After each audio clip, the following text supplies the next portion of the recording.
Alors ce soir, on revient sur Jude. On commence à le connaître, hein? Enfin, du moins sa lettre. Donc on revient sur l'épître de Jude, 25 versets, et ce soir on va voir les versets 14 à 16. Et après ce soir, on aura encore deux séances sur Jude. Donc les versets 14 à 16. C'est aussi pour eux qu'Enoch, donc pour eux, c'est-à-dire par rapport à tous les faux enseignants, ce que Jude appelle aussi les impies à plusieurs reprises, donc ceux qui ont connu Christ, ont connu la foi, mais volontairement se sont détachés. Donc c'est aussi pour eux qu'Enoch, le septième depuis Adam, a prophétisé en ces termes: « Voici le Seigneur est venu avec ses saintes myriades pour exercer un jugement contre tous et pour faire rendre compte à tous les impies, parmi eux, de tous les actes d'impiété qu'ils ont commis et de toutes les paroles injurieuses qu'on proférait contre lui des pécheurs impies. Ce sont des gens qui murmurent, qui se plaignent de leur sort, qui marchent selon leur convoitise, qui ont à la bouche des paroles hautaines, qui admirent les personnes par motif d'intérêt. » Voilà, et nous arrêtons là pour ce soir. Là aussi, on est dans un passage qui est un petit peu particulier, donc on va essayer de décortiquer un petit peu tout cela. Je crois que vous avez certainement déjà eu le sentiment que le mal semble gagner. Non? Vous n'avez pas eu... Peut-être qu'aujourd'hui, vous avez d'ailleurs l'impression que le mal qui s'intensifie, semble gagner, hein, que ceux qui méprisent Dieu avancent là sans frein, sans limite, que les moqueurs, avec un certain plaisir, une certaine aisance, parlent plus fort que les justes. Hein. On a un peu ce sentiment. Bon, ce n'est pas chose de nouveau, puisque dans le psaume 73, Asaph a éprouvé aussi les choses. Il obéissait à Dieu, il aimait Dieu, et il lui semblait que ceux qui étaient loin de Dieu, qui n'avaient que faire de Dieu, étaient plus heureux que lui. Donc il avait déjà ce sentiment. Donc ce n'est pas quelque chose de nouveau. Et c'est vrai qu'on vit à une époque où l'homme veut être son propre Dieu. C'est tourné vers l'individualisme, le « je me moi », et on s'aperçoit que l'homme parle librement contre la vérité, comme si Dieu était sourd, comme si Dieu était absent. Mais Jude vient un petit peu ramener l'équilibre. Amène les choses à leur juste valeur. Et Jude nous rappelle que le ciel n'est pas silencieux, que Dieu n'est pas inactif, que Dieu enregistre tout ce qui se fait et tout ce qui se dit sur terre. Et quand on regarde un petit peu ce que Jude nous dit, eh bien, il parle d'un jugement qui vient. Et nous allons examiner ensemble ce que Jude nous dit sur ce jugement qu'elle a annoncé depuis longtemps et qui viendra sur les impies, c'est-à-dire ceux qui méprisent Dieu et sa parole en agissant à l'encontre de la volonté de Dieu, bien que connaissant cette volonté. C'est pour ça que Jude dit ceci dans le verset 14, « Voici, le Seigneur est venu. » Le Seigneur est venu. Hein. C'est tiré de cette prophétie présentée par Enoch. Donc c'est aussi pour eux qu'Enoch, le septième depuis Adam, a prophétisé en ces termes, « Voici, le Seigneur est venu. » Il est venu. Et cette affirmation je dirais, est le pivot de ce paragraphe qui nous intéresse ce soir. Le Seigneur est venu. Et c'est une affirmation importante. Et à cette affirmation, il y a trois vérités que nous allons examiner ce soir, trois vérités que Jude lui-même nous présente. Il dit, voici, le Seigneur est venu. Ça, c'est le pivot. Et autour de ce pivot, il présente trois vérités. Donc, la première, c'est le jugement est ancien, mais il est inévitable. Donc, c'est le verset 14. Et puis, le jugement est juste et précis. C'est le verset 15. Et le jugement est motivé par le cœur rebelle de l'homme. Il y a une raison à ce jugement de la part de Dieu. C'est donc le cœur rebelle de l'homme. C'est le verset 16. Alors on va voir cela d'un petit peu plus près.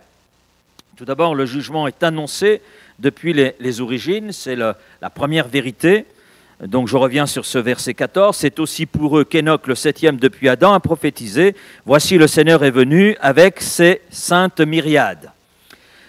Qui est Enoch? Alors Enoch, on le trouve, d'ailleurs je dis, c'est le septième après Adam. Donc on voit qu'Enoch est mentionné dans Genèse 5, verset 24. Il y a peu de choses qui nous sont dites sur lui.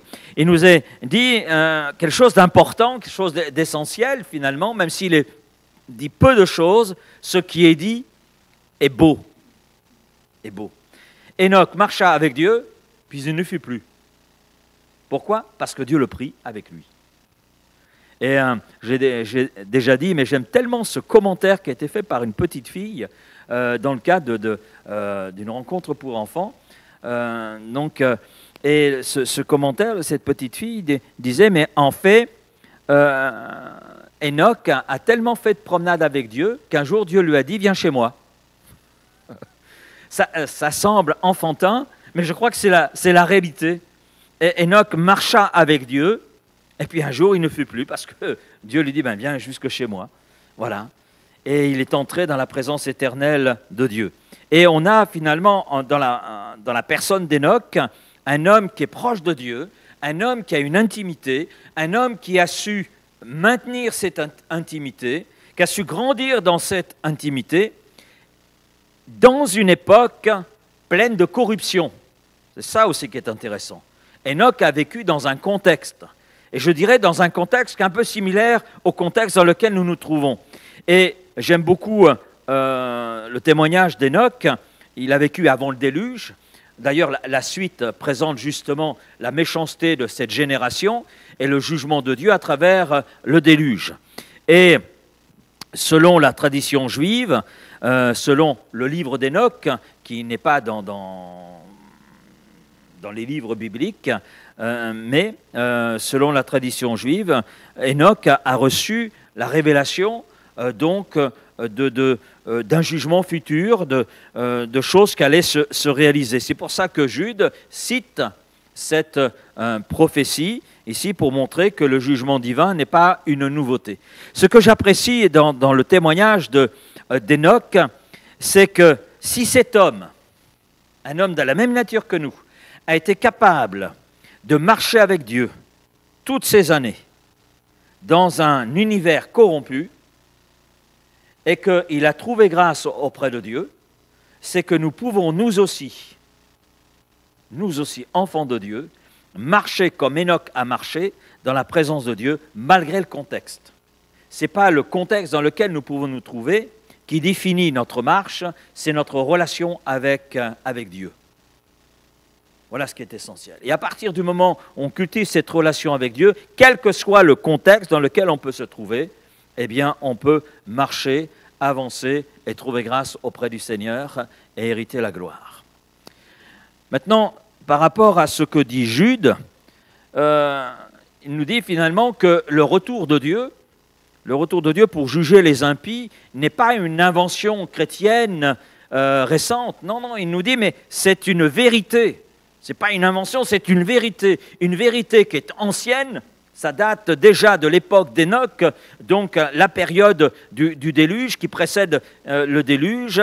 Et c'est une vérité constante, une vérité qui a été révélée dès les premiers jours de l'humanité. Donc les choses sont claires. Et finalement, Jude fait un rappel solennel. Dieu est le juge, le juste juge. Dieu est saint, il juge en fonction de sa sainteté. Et ce jugement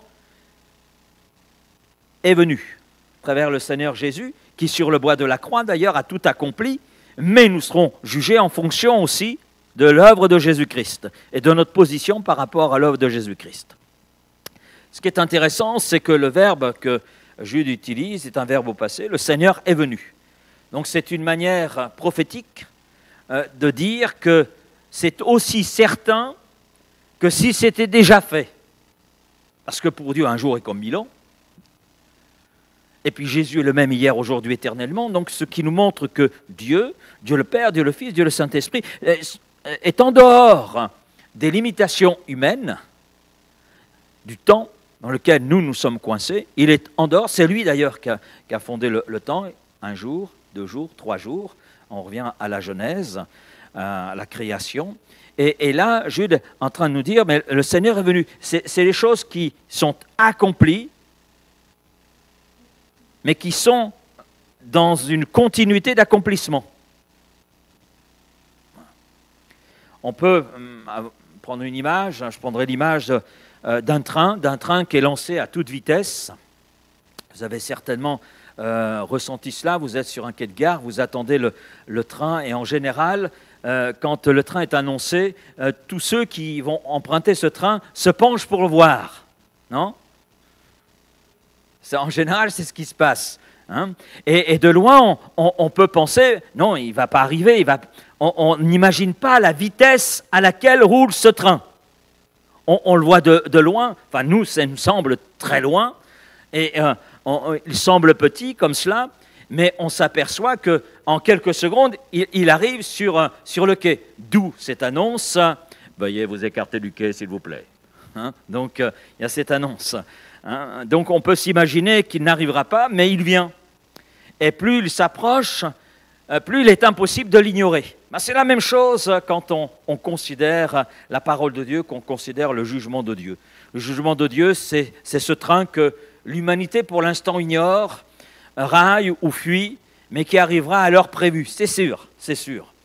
2 Pierre 3,9, le Seigneur ne tarde pas en réalité dans l'accomplissement de la promesse, dit Pierre, mais il use de patience, afin qu'un plus grand nombre parviennent à la fois à la connaissance de Jésus-Christ. Alors par rapport à cela, il y a quelques applications que nous pouvons en retirer. Être vigilant par rapport à ce que Dieu nous dit, à travers sa parole, à travers les promesses, à travers les prophéties qui sont là annoncées, ce qui veut dire que nous ne devons pas écouter ceux qui disent que le jugement c'est une idée dépassée, depuis le temps que ces choses-là devraient arriver, elles n'arrivent pas. Non, ce qu'il nous faut regarder, c'est ce que Dieu dit à travers sa parole.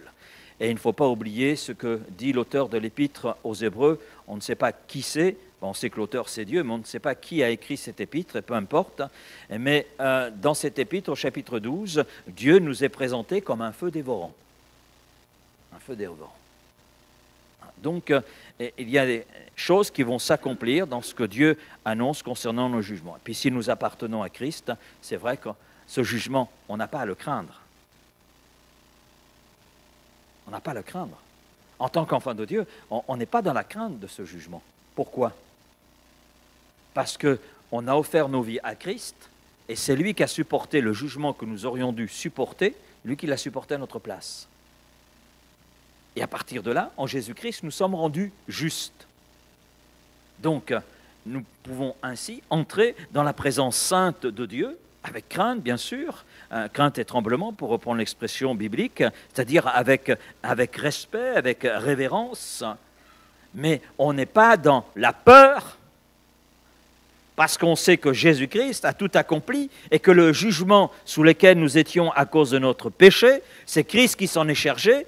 Et en Christ, Dieu ne nous voit plus tels que nous étions, mais il nous voit juste justifiés parce que le sang de Jésus nous a lavés et purifiés. C'est notre position de foi. Mais c'est vrai que Jude, en parlant du jugement, il s'adresse quand même à l'Église de Jésus-Christ.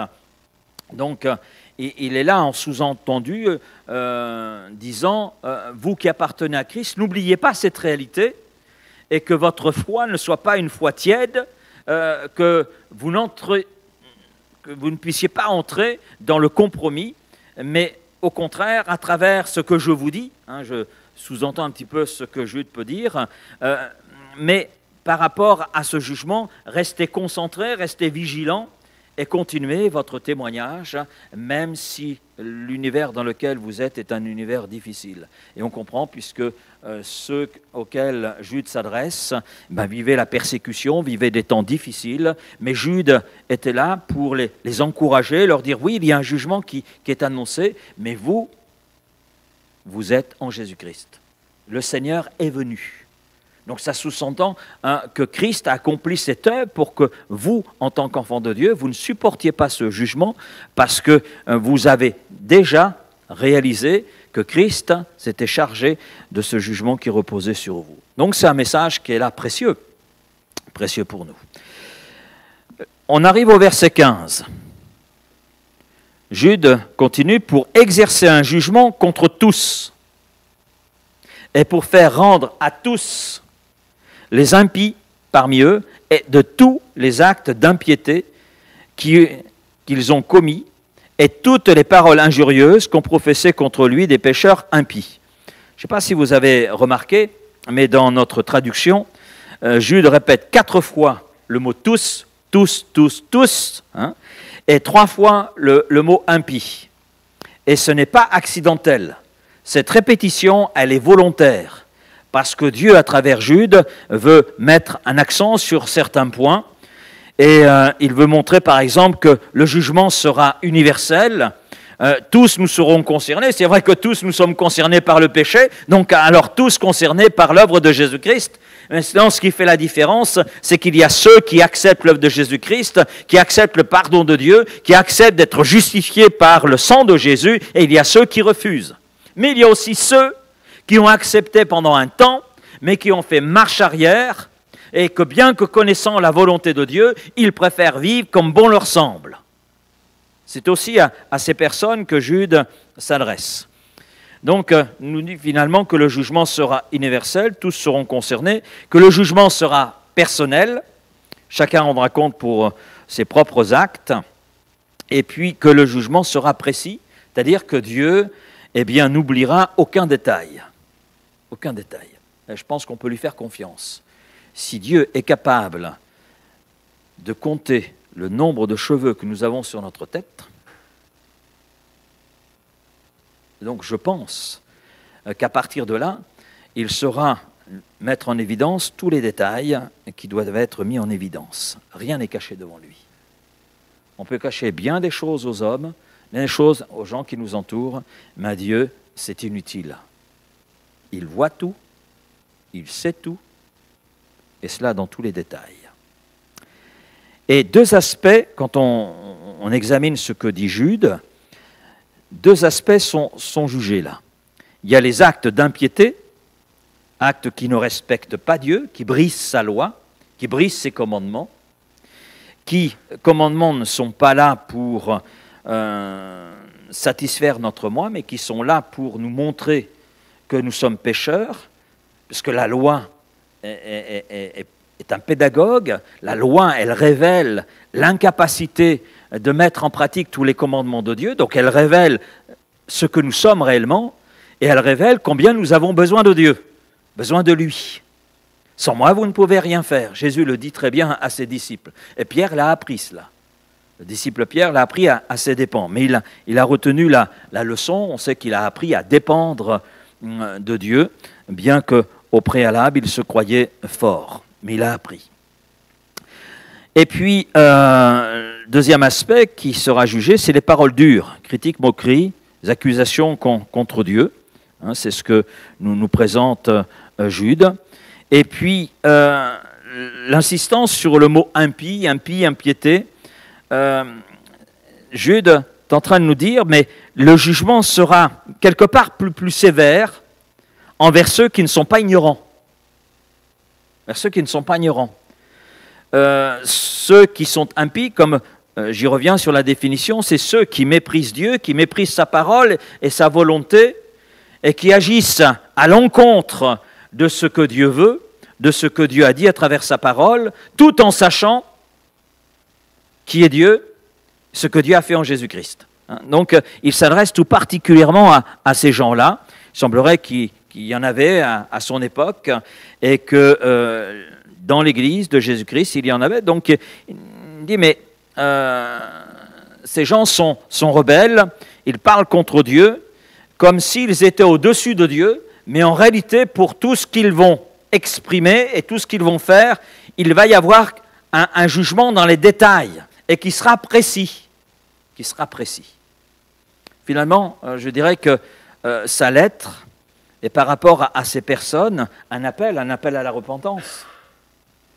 Jude présente le jugement, ce n'est pas pour faire peur à ces gens, mais c'est pour les conduire à réviser leur position par rapport à Dieu, et donc à revenir à Dieu, à revenir dans ce qu'ils savent, mais qu'ils ne veulent pas appliquer dans leur vie, à revenir à la volonté de Dieu qu'ils connaissent, au désir de Dieu qu'ils connaissent, mais qu'ils refusent de mettre en pratique. Donc c'est aussi dans le cœur de Jude, et dans le cœur surtout de Dieu, cet appel à la repentance, cet appel à ces personnes de revenir, de sortir de l'impiété, de l'irrévérence dans laquelle ils se trouvent, du rejet de Dieu, de la rébellion dans laquelle ils sont, et de revenir à Dieu afin de pouvoir éviter ce jugement qui sera certain. Alors, pour nous, ça nous invite à prier, à prier pour ceux qui ont connu la grâce de Dieu à un moment donné, à ceux qui ont peut-être grandi dans l'Église, ont reçu le témoignage de l'Évangile, à ceux qui sont venus dans le cadre d'une mission, dans le cadre d'une soirée, dans le cadre et qui ont entendu l'Évangile, qui ont peut-être suivi un temps, mais qui, devant ce que Dieu leur demandait, à l'image du jeune homme riche qui est venu à Jésus, et il pose des questions à Jésus. Au départ, c'était un petit peu pour l'éprouver, mais Jésus a répondu à ses questions et l'a invité à le suivre. Écoute, tu veux la vie éternelle? Vends tout ce que tu as et suis-moi. Parce qu'il disait avoir accompli tous les commandements. Et puis, quand il a entendu cela de la part de Jésus, il nous a dit qu'il repartit tout triste. Et il y a cette parole qui est là, Jésus l'aima. Mais ce n'est pas pour autant que Jésus a couru derrière lui, écoute, on va s'arranger. Non, non, non, non, non. Les choses avaient été dites, cet homme n'était pas un ignorant, voilà, et Jésus l'invitait tout simplement à le suivre.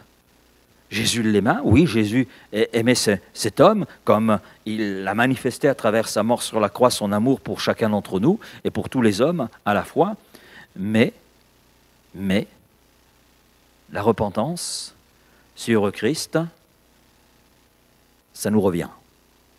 Ça nous revient. Et la parole de Dieu, l'action du Saint-Esprit est là justement pour nous conduire dans cette démarche. Maintenant, on reste libre pour entrer dans cette démarche. Mais c'est vrai que tout cela doit nous conduire à prier pour que ceux qui ont connu l'Évangile soient ici, que ceux que nous connaissons, et puis il y a des gens que nous ne connaissons pas et qui sont à Vitrolles, qui ont connu l'Évangile. Ils l'ont connu peut-être dans une autre ville, et le déménagement, etc., font qu'ils sont sur Vitrolles. Mais ils restent dans cette rébellion, quelque part, par rapport à Dieu, puisqu'ils ne sont pas avec lui. Si on n'est pas avec lui, c'est qu'on est contre lui. Il n'y a pas de neutralité. On le voit dans cette lettre que Jésus adresse à l'église de Laodicée. Puisses-tu être froid au bouillon, mais parce que tu es tiède. Je te vomirai de ma bouche. C'est une parole terrible. Parole terrible. Qui nous montre que c'est tout entier, pas à moitié. Et pas sur la réserve. Donc un jour, c'est vrai, tout sera mis en lumière, nous dit Jude. Il y aura un audit céleste.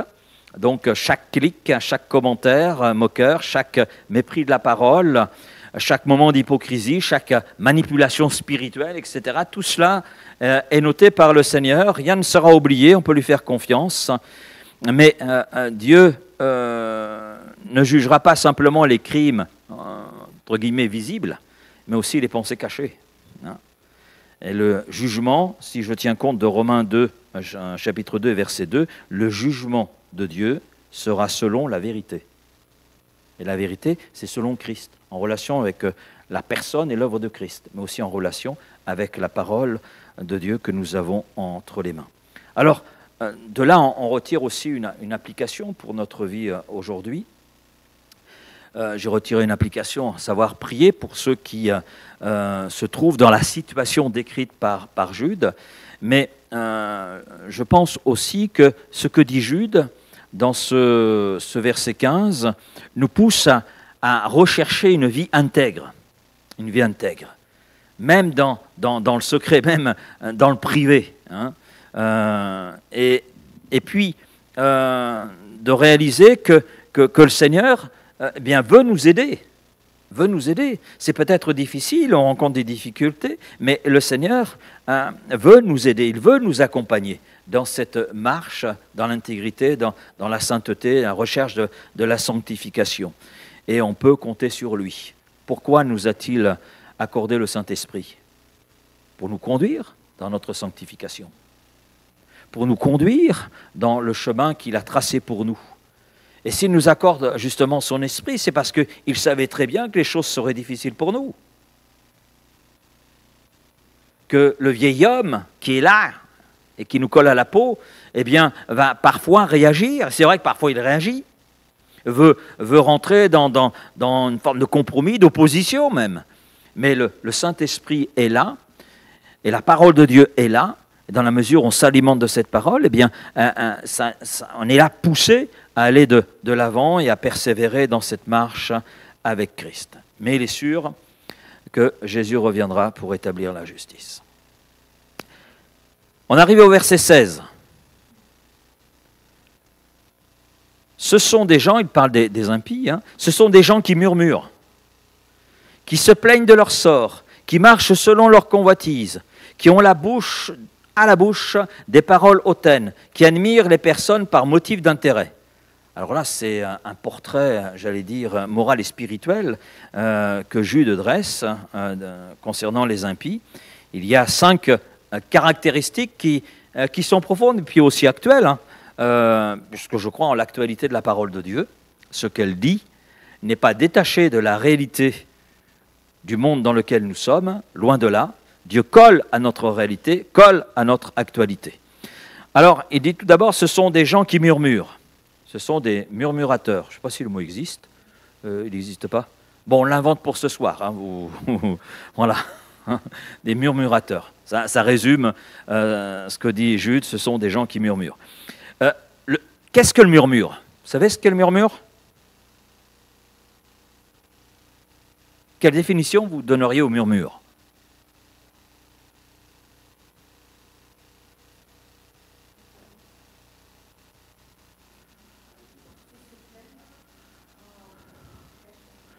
Le murmure, c'est le langage de l'insatisfaction. C'est ça en fait.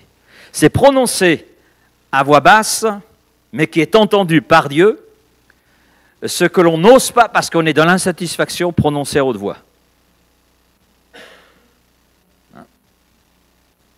C'est parler doucement, par exemple, sur le dos d'une personne, afin justement qu'elle n'entende pas ce qui est dit sur elle ou ce qui est pensé sur elle. Le murmure, c'est une forme de, si je tiens compte de ce que la parole de Dieu peut dire, à la fois par rapport au peuple de l'Ancienne Alliance et par rapport à ce que Jude dit, je dirais que le murmure, c'est une forme de langage du lâche, de celui qui est lâche, de celui qui est dans l'hypocrisie. Et finalement, les murmures révèlent un esprit rebelle. Je ne fais que traduire ce que la parole de Dieu nous montre. Les Hébreux, qui ont connu l'esclavage en Égypte, sont sortis. Les miracles de Dieu ont accompagné cette sortie de ce peuple hébreu, de cet esclavage égyptien, de cet asservissement. D'ailleurs, ils criaient à Dieu, suppliant Dieu d'intervenir. Et Dieu a entendu leurs cris et a suscité un sauveur en la personne de Moïse. Moïse qui est un type de Christ. Et Moïse, eh bien, avec l'aide de Dieu, a conduit les Hébreux à sortir de cet esclavage. Et quand on lit, par exemple, Exode chapitre 16, les versets 2 à 8, vous vérifierez la référence, quand on regarde, le peuple n'a pas arrêté de murmurer. C'est-à-dire parler sur le dos de Moïse. Manifester une rébellion, ce n'est pas contre Moïse en réalité, c'est contre Dieu. Peuple rebelle, dit Dieu, au cou raide. Et c'était sans compter sur Dieu, qui répond aux Hébreux ainsi, ce n'est pas contre Moïse en réalité que vous murmurez, mais c'est contre moi que vous murmurez. J'entends vos murmures. Si Moïse ne les entend pas, parce que vous parlez doucement, moi je vous entends parler à voix basse. Et si nous regardons aux Hébreux dans le désert, ils ont murmuré, mais leur murmure pour tout. Pour tout. L'eau n'est pas bonne, la nourriture n'est pas bonne. Ils vivent dans le miracle. Dans le miracle. Waouh! Mais malgré cela, ils murmurent. Mais c'est la même chose au temps de Jésus. Hein? Les pharisiens, les sadducéens, les religieux sont témoins de miracles. Il y en a même au milieu d'eux qui ont vécu des miracles. Mais durant tout le ministère terrestre de Jésus, qu'ont-ils fait? Ils n'ont pas arrêté de murmurer. Ils sont même allés plus loin puisqu'ils ont tout fait pour condamner Jésus. Ils pensaient y être parvenus, mais en réalité, ils n'ont pas réalisé que tout cela, c'était dans le plan de Dieu. Donc si nous regardons aux Hébreux dans le désert, murmurer des conséquences. Pourquoi? Parce que le jugement de Dieu est justement tombé sur cette génération.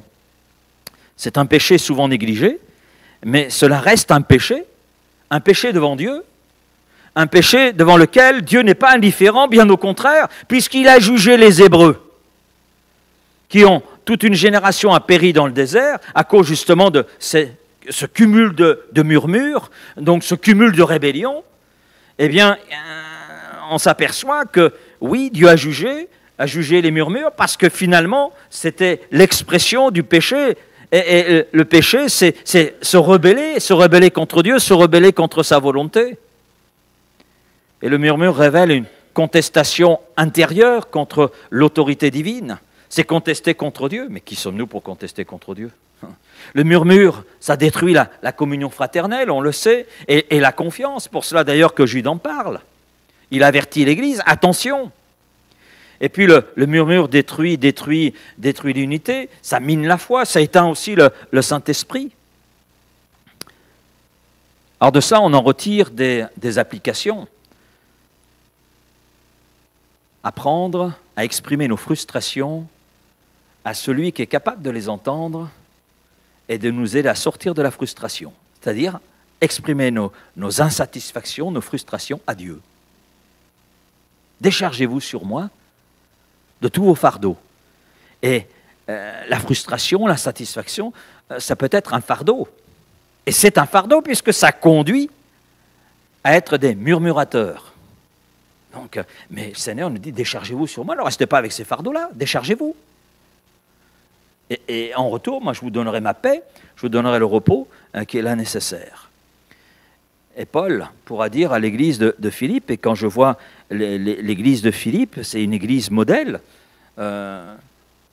c'est pas la seule église modèle, mais c'est une église modèle. Quand on regarde ce que Paul peut dire à cette église de Philippe, c'est un contraste avec ce qu'il peut dire aux églises de Galatie. Et il dira aux gens de Philippe, Philippiens 2,14, faites toutes choses sans murmure ni hésitation. Ni hésitation. C'est plus français là. Faites toutes choses sans murmure. Ce qui veut dire que aussi à l'apôtre Paul, il y avait déjà des murmures. Faites toutes choses sans murmure. S'il dit faire toutes choses sans murmure, c'est qu'il y avait des murmures, sinon il ne l'aurait pas dit. Mais il le dit. Ni hésitation. La deuxième caractéristique des impies dont Jude trace le portrait, ils sont mécontents de leur sort. Ils se plaignent de leur sort. Ils sont toujours en plainte, toujours insatisfaits. Ils veulent ce qu'ils n'ont pas. Vous connaissez des gens comme ça? Qui veulent ce qu'ils n'ont pas? Ils comparent, ils envient. Alors à vrai dire, là honnêtement, je me sens un peu concerné. Oui, hier soir, nous étions avec Raphaël à un mariage, et puis quand j'ai vu la salle mariage, je me suis dit, Seigneur, tu ne peux pas nous donner la même. La même. Et le problème, c'est que maintenant, partout où je vais, et que je vois des salles comme cela, je me dis, mais Seigneur, je ne peux pas la mettre sur roulette et la transporter à Vitrolles? Bon, c'est pas que je me plains de mon sort, mais on peut en arriver là. Nul n'est à l'abri. Mais là, il est question de gens qui sont toujours à se plaindre, toujours insatisfaits. Ils veulent ce qu'ils n'ont pas. C'est-à-dire qu'ils ne sont pas contents de ce qu'ils ont. Alors moi, je suis content de ce que nous avons. Hein? Voilà. Et amen. Parce que c'est Dieu qui l'a donné. Donc, je suis content. Amen. Et tant qu'il voudra que ce soit utile, il n'y a pas de souci, ce sera utile. Et puis un jour, il va nous dire, voilà, j'ai pensé à autre chose pour vous. Amen. Voilà, il nous le montrera. Mais l'impie, lui, n'est jamais satisfait, jamais content de ce qu'il a. Il estime que Dieu ou les autres lui doivent toujours quelque chose. C'est ça, en fait. On a une illustration dans Nombre 11, verset 1er. Israël se plaignait de la manne. Vous imaginez se plaindre de la manne. Dieu, il n'avait pas à aller à Intermarché, à Carrefour, à faire le marché du quartier. Non, Dieu leur donnait la nourriture. Elle tombait du ciel. Le seul effort, c'était de se baisser pour ramasser. Ramasser la portion qui était nécessaire pour la journée. C'est Dieu lui-même qui prenait soin de nourrir son peuple. Puis à un moment donné, on en a marre de la manne. On veut de la viande. Et Dieu leur donne des cailles. Et là aussi, pas besoin de sortir le fusil pour aller tuer des cailles. Ils avaient juste à se baisser pour les ramasser. Dieu les mettait à disposition. Bon, c'est vrai qu'il y a un menu, là, les cailles sur canapé. Là, c'est les cailles à disposition. Donc, non. L'eau n'est pas bonne, Dieu résout le problème. Mais ils en arrivent même à se plaindre de l'inconfort d'Égypte qui était à leurs yeux devenu le confort. Ben oui, maintenant qu'ils en étaient sortis. Mais pour eux, c'était un confort meilleur que ce que Dieu leur donnait. Waouh! Dieu les avait délivrés de la dure servitude, mais ils continuaient de se plaindre.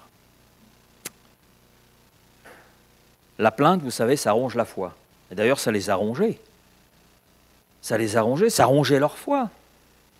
Ils étaient arrivés dans l'incapacité de dire merci à Dieu pour la manne, de dire merci à Dieu pour la viande, merci à Dieu pour la liberté, la délivrance, de dire « Waouh, Seigneur, les miracles, c'est fantastique, on vit dedans ». De dire « Merci Seigneur parce que nos semaines ne s'usent pas alors qu'on est là dans le désert ». C'est précisé. Pendant 40 ans, les cordonniers n'ont pas réparé de chaussures. Parce que Dieu a veillé. C'est des détails, mais qui nous montrent tout le soin particulier que Dieu peut avoir pour son peuple. Mais les soins particuliers que Dieu peut aussi avoir pour nous. Donc malgré tout cela, eh bien, ils se plaignaient. La plainte a rongé leur foi, la plainte a nourri leur amertume, c'est devenu un peuple amer. Et puis, la plainte ignore la fidélité passée et présente de Dieu. Ça rend aveugle. Alors, de cela, quelle application pour nous on en retire? C'est vrai que Jude donne le portrait d'impie, donc, mais nous qui sommes là ce soir, qu'est-ce que nous pouvons retirer de ce que Jude dit? Ben, je dirais cultiver la reconnaissance. Cultiver la reconnaissance, être reconnaissant à Dieu, même pour les petits détails dans notre vie. D'ailleurs, l'apôtre Paul le dit aux Thessaloniciens, chapitre 5, verset 18. « Rendez grâce en toutes choses. » Rendez grâce en toutes choses. Alors, si c'est en toutes choses, ça veut dire les bonnes et ceux que nous estimons, à nos yeux, moins bonnes. Mais peut-être que dans les moins bonnes, Dieu a un plan aussi. Il y a ce que l'on voit, il y a ce que l'on sait, et puis il y a ce que Dieu sait, ce que Dieu veut. Et des fois, il y a un petit décalage. Mais rendez grâce en toutes choses. Je ne sais pas si vous avez remarqué, mais on s'intéresse un petit peu aux réseaux sociaux, l'impact des réseaux sociaux sur les gens. Et puis, il y a un psychologue qui a parlé du syndrome d'Instagram. Syndrome d'Instagram. Alors, jusqu'à ce qu'il en parle, je ne savais pas de quoi il s'agissait. En fait, le syndrome d'Instagram, c'est que tout le monde a l'air plus heureux que moi. C'est ça, en fait. Tout le monde a l'air plus heureux que moi. Résultat, ça suscite de la frustration, ça suscite de la plainte et une perte de joie. Mais ce n'est en réalité qu'une façade. Ce n'est pas toute la réalité. Mais ce n'est qu'une façade. Une façade. Mais c'est vrai que si je tiens compte de ce que l'apôtre Paul peut dire, entre autres dans l'Épître aux Philippiens, et il le dit alors qu'il est en prison, partie Épître aux Philippiens, Colossiens ainsi qu'Éphésiens, des épîtres de la captivité, c'est-à-dire que Paul était en prison quand il a écrit ces épîtres, et Paul, dans l'Épître aux Philippiens, parle du contentement. Et je crois que le contentement, c'est un acte de foi. Un acte de foi, un acte de reconnaissance. Merci Seigneur pour ce que j'ai. Bon, on aimerait peut-être avoir plus, mais déjà remercions pour ce que l'on a. Et puis si on est fidèle dans les petites choses, Seigneur pourra nous confier de plus grandes. Il y a, je me souviens de M. Regenbach qui avait cette chanson « Ah si j'avais ». Ah, si j'avais un petit vélo pour aller travailler. Hein. Et puis personne n'a le vélo. Ah si j'avais une mobilette pour aller travailler. Hein. Une moto. Et puis après c'est « Ah si j'avais une voiture ». Et puis avec la voiture, personne ne se trouve dans les embouteillages. Ah, si j'avais un petit vélo. Voilà. Moi, il présentait les choses avec humour, je me souviens de cette chanson, mais avec une certaine justesse. Et Paul dira dans Philippiens 4,12, « Je sais vivre dans l'abondance comme dans le manque. » Parce que dans le manque, Dieu est capable de pourvoir. Et dans l'abondance, je reconnais que c'est lui qui me permet d'avoir cette abondance. Tout don et toute grâce descendent du Père des Lumières, de Dieu. Troisième point, troisième portrait, ou la suite de ce portrait, guidés par leur convoitise, qui marchent selon leur convoitise. Donc là, Jude nous dit que les impies vivent selon leur désir personnel, non pas selon la volonté divine, mais en réalité, ils écartent la volonté divine pour vivre selon la chair. Finalement, ils deviennent esclaves de leur propre chair. Et on a quelques illustrations. On a Ésaü. Ésaü a méprisé son droit d'aînesse, et c'était important à l'époque, et dans la culture proche-orientale, il a méprisé son droit d'aînesse pour un plat, pour de la nourriture. Et puis on a Samson guidé par ses désirs, à force d'être sur un fil, eh bien, il est tombé du mauvais côté. Il était piégé par Delilah, Juge chapitre 16. Donc, on s'aperçoit finalement qu'aussi bien au niveau d'Ésaü, au niveau de Samson, il y a d'autres exemples, je m'arrête sur ces deux exemples, on s'aperçoit que la convoitise mène au péché. Et puis, quand le péché est là, eh bien, ça conduit à la mort, si je tiens compte de ce que Jacques peut dire, Jacques 1, versets 14 et 15. Et puis Paul, dans l'Épître aux Romains, Romains 8, verset 13, vous avez le verset sous les yeux, si vous vivez selon la chair, vous mourrez. Vous mourrez. Parce que la chair nous éloigne de la croix. La chair nous éloigne de l'obéissance. La chair nous éloigne de la foi. Alors, ok, d'accord Jude, on est d'accord avec toi, là c'est un des portraits que tu donnes des impies, mais nous, quelle application on en retire pour nous ce soir? Marchez selon l'esprit, ainsi vous n'accomplirez pas les désirs de la chair. C'est ça en fait. Je crois que Jude indirectement invite l'Église, comme l'apôtre Paul pouvait le faire dans Galates 5,16, marchez selon l'esprit, en accord avec l'esprit. Et à partir de là, vous n'accomplirez pas les désirs de la chair. Votre recherche ne sera pas la satisfaction de la chair, mais satisfaire Dieu, réjouir le cœur de Dieu. Et puis, je crois aussi que parfois, on a besoin de demander au Seigneur de nous aider à déposer à la croix nos passions désordonnées, ce qui n'est pas conforme à lui, ces désirs quelque part inutiles. Seigneur, j'en ai marre du berlingot, je veux une Tesla.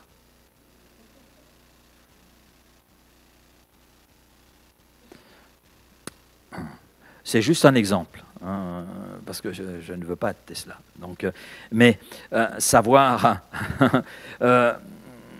déjà, être reconnaissant, merci Seigneur pour le berlingot. Amen. Voilà. Hein.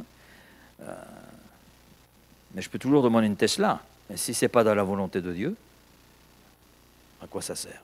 Voilà. Merci Seigneur pour ce qu'il nous donne. Et finalement, ça nous amène à nous poser la question, qui gouverne notre vie? Est-ce nos désirs ou est-ce la volonté de Dieu, la recherche de la volonté de Dieu et le Saint-Esprit? Parce qu'il est facile d'avoir l'air spirituel le dimanche et puis d'être dirigé par ses passions tout le reste de la semaine. Et oui, on peut paraître sans être. Mieux vaut être, et parce qu'on est, on paraît. Hein? Quatrième point, ils ont à la bouche des paroles hautaines. Des paroles hautaines, c'est-à-dire des paroles révélatrices d'un cœur orgueilleux. Donc les impies dont Jude parle sont des personnes qui parlent avec une certaine arrogance, qui se vantent, qui méprisent les autres. Elles parlent avec un orgueil certain, comme si ces personnes avaient tout compris et savaient tout. On a un exemple dans Luc 18, verset 11. « Moi, je ne suis pas comme les autres. » Hein, c'est le pharisien qui est là dans le temple, avec le publicain qui est à côté de lui. Donc le pharisien manifeste tout son orgueil. Moi, je jeûne 2 fois par semaine. Moi, je donne la dîme. Moi. Il est dans le « je me moi ». Et puis, on a un autre exemple, cette fois-ci dans l'Ancien Testament, c'est Goliath. Tellement sûr de lui, Goliath, qu'il prend David pour un minus. Israël n'a que ce minus à m'envoyer. Et puis il insulte les troupes d'Israël, il insulte le peuple de Dieu, mais c'est plus que cela, il insulte Dieu. 1 Samuel chapitre 17 et versets 42-44. Donc on a 2 exemples, parmi d'autres, eh bien, de personnes qui ont dans la bouche des paroles hautaines pleines d'orgueil, qui révèlent l'état de leur cœur, parce que c'est justement de l'abondance du cœur que la bouche parle. Et l'orgueil est tellement abondant dans ces 2 cœurs que j'ai cités, que la bouche traduit justement cet orgueil. Mais que nous dit la parole de Dieu? Proverbe 16, verset 18, l'orgueil précède la chute. Et puis dans Jacques 4, 6, Dieu résiste aux orgueilleux, mais il fait grâce aux humbles. Amen. Ok, d'accord Jude, là tu nous parles des impies, c'est leur portrait. Mais nous, aujourd'hui, eh bien finalement, l'application, c'est que nous devons rechercher l'humilité. L'humilité véritable. Pourquoi? Parce que l'humilité précède la gloire. Si l'orgueil précède la chute, l'humilité précède la gloire. Et la vraie sagesse se reconnaît à la douceur de l'esprit. Et puis, on doit être conscient que tout ce que nous avons, finalement, vient de Dieu. Proverbe 27, verset 2, « Qu'un autre te loue, et non ta bouche. » C'est-à-dire, attention à la façon dont tu te regardes, afin que tu n'aies pas ce regard qui est plus haut que ce que tu es en réalité. 5e et dernier point, qui admire les personnes par motif d'intérêt. Là, c'est les flatteries finalement. Les impies sont des flatteurs, selon Jude, motivés par des intérêts. C'est-à-dire que les impies utilisent, selon Jude, la flatterie comme une arme pour obtenir des faveurs, pour obtenir ce qu'ils désirent, des réponses à leurs désirs, à leurs envies. Et leur admiration est là manipulatrice. Finalement, ils utilisent les autres comme des marchandises relationnelles. Ils sont en relation avec les autres, non pas pour ce que les autres sont, mais pour ce que les autres peuvent apporter. Ça veut dire que leur relation, leur affection est conditionnelle. C'est en relation par rapport à ce que tu peux m'apporter. On a là aussi des illustrations dans l'Écriture. Absalom, comment a-t-il procédé pour usurper la place de son père? Du moins pour un temps. Ben, il a flatté tout simplement les cœurs, le cœur de ses semblables. De Samuel chapitre 15, des versets 1 à 6. Hein, il a flatté le peuple, il a flatté les gens. C'est un beau parleur. Il a su faire pour un temps. Et puis les faux prophètes, Jérémie 5, verset 31. Si je tiens compte de ce que dit Jérémie, les faux prophètes caressaient les oreilles du peuple. C'est-à-dire présenter au peuple ce que le peuple avait envie d'entendre. Mais eux, ça leur permettait d'abuser du peuple pour parvenir à leur fin. C'est ce que dit Jérémie. Alors, c'est vrai que la flatterie est une forme de mensonge. On regarde, c'est une forme de mensonge. Mensonge intéressé, elle crée des relations superficielles, des relations qui sont basées uniquement sur l'hypocrisie. Ça, c'est ce que Jude peut donner comme portrait des impies. Alors nous, qu'est-ce qu'on en retire pour nous aujourd'hui? Ben, tout simplement d'être différent de cela, c'est-à-dire d'être honnête. Être honnête avec nous-mêmes, être honnête avec les autres, être authentique, être intègre, sans double discours, être soi, simplement. Pas chercher à être autre que ce que nous sommes. De toute façon, ça ne sert à rien, parce qu'on se fait du mal et on fait du mal aux autres. Et puis apprendre à aimer les gens pour eux-mêmes, non pour ce qu'ils peuvent nous donner, ou ce qu'on peut obtenir d'eux. Le proverbe 29, verset 5, vous l'avez sous les yeux, « Un homme qui flatte son prochain tend un filet sous ses pas. » C'est-à-dire sous ses propres pas aussi. Hein. Ce n'est pas sous ses pas, le pas du prochain, mais c'est aussi sous ses pas. Et puis Paul ajoutera, Romains 12, 9, que votre amour soit sans hypocrisie. On arrive au terme de ce paragraphe. Quand on regarde un petit peu tout cela, Jude, finalement, ne parle pas d'un jugement abstrait, il nous parle du cœur de Dieu face à ces hommes impies qu'il y avait à son époque, et ça demeure actuel, mais ce jugement, et j'y reviens, et je pense que dans le cœur même de Jude, mais surtout dans le cœur de Dieu, le jugement qui est présenté n'est pas là pour effrayer, ce n'était pas le but, effrayer inutilement, mais il était là justement pour réveiller les cœurs, pour ramener les cœurs dans la repentance, ramener les cœurs sur ce droit chemin, les amener à prendre conscience de la réalité dans laquelle ils se sont placés et réaliser que par rapport à cela, il y aura un jugement sûr, certain, et dans tous les détails venant de la part de Dieu. Et le but de Jude, et le but de Dieu à travers Jude, c'est de ramener ces gens tout simplement au pied de Jésus, à la croix, là où il était pourvu. Et pour nous, je crois que tout cela nous invite à être sobres, vigilants, et nous dire oui, le Seigneur vient. Amen. Le retour de Jésus, ça signifie un jugement aussi sur l'humanité. Et puis on sait qu'il y aura aussi le grand trône blanc. On sait tout cela. Mais si nous sommes en Christ, c'est vrai qu'on n'a pas à craindre.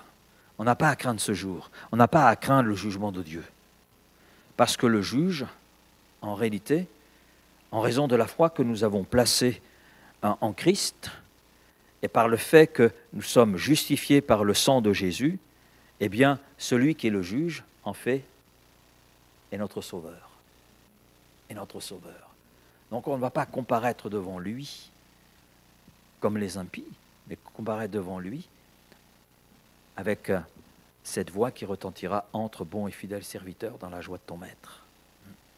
Alors prions pour que notre cœur demeure un cœur droit, un cœur vigilant.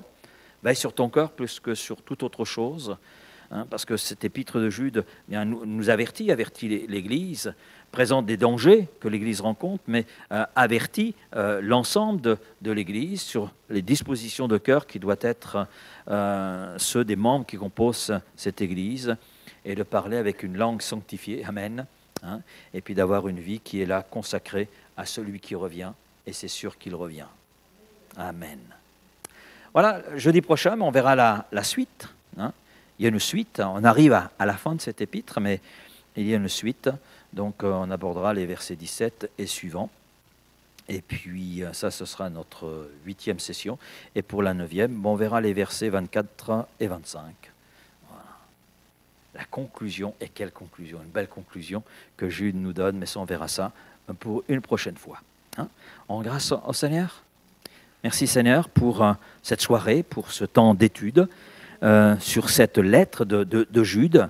Seigneur, et quelle profondeur, Seigneur, et je pense que je n'ai fait que finalement effleurer le contenu de cette lettre, mais merci pour ce que tu nous enseignes, ce que tu nous révèles, ce que tu nous montres, et puis de ces appels qui sont là et qui retentissent dans cette lettre et qui témoignent combien tu nous aimes et combien tu nous veux entrer vraiment dans tous tes projets, entrer dans toute la gloire que tu réserves à ceux qui t'appartiennent, à entrer dans cet héritage, Seigneur, que tu as prévu pour nous. Alors, merci donc pour cette épître, tout ce qu'elle nous enseigne, pour ces avertissements aussi, parce qu'à travers ce qui est dit, elle nous invite à la vigilance pas simplement sur nous-mêmes, mais aussi par rapport à cette époque dans laquelle nous sommes et par rapport à l'Église, à savoir préserver la vérité et préserver ce qui est là essentiel, l'Évangile, cette bonne nouvelle de Jésus-Christ, mort sur la croix, ressuscité.